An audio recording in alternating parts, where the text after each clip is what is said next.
Averting a catastrophe in Afghanistan. Afghanistan is still without even a provisional constitution. The partial adoption of 1964 Constitution of the King Zahir Shah era was mentioned only once by the Minister for Judiciary, but there was no follow-up on that due to lack of consensus. After the collapse of state system in Afghanistan and its occupation by Taliban, a grave humanitarian crisis has overtaken the country like a tsunami. Hundreds of thousands of people have been leaving the country to save their lives as the Taliban are targeting individuals working in security department and in some other institutions of the previous government. Millions of people have lost their jobs. Taliban have closed doors to women employees in bulk. Even those government servants who haven't been thrown out of their jobs aren't getting their salaries. Banks aren't functioning, so millions of people don't have access to the money in their bank accounts. Taliban's effort for revival of the delivery of basic services is not fully successful because of their rigid stand towards the former government employees.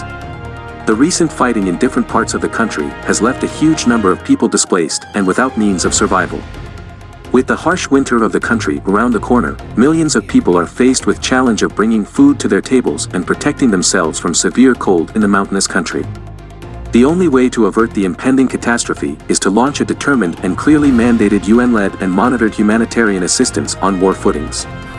This has to be the top and urgent priority if the international community is serious in averting the catastrophe. Afghans have age-old socio-cultural relations with their 3 Central Asian neighbors in the north, but they do not have much active people-to-people relations with them due to the closed borders policy of the former Soviet Union. Even after the independence of the Central Asian republics in 1991, the governments there haven't been liberal in opening their borders for large-scale people-to-people exchanges. So Pakistan and Iran have remained the main destinations for Afghan refugees, traders, students and tourists during the last many decades.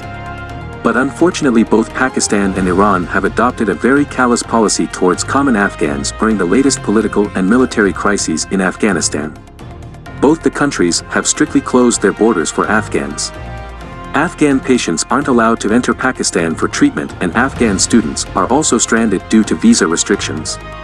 The unfriendly policy of immediate neighbors has increased the sufferings of common Afghans.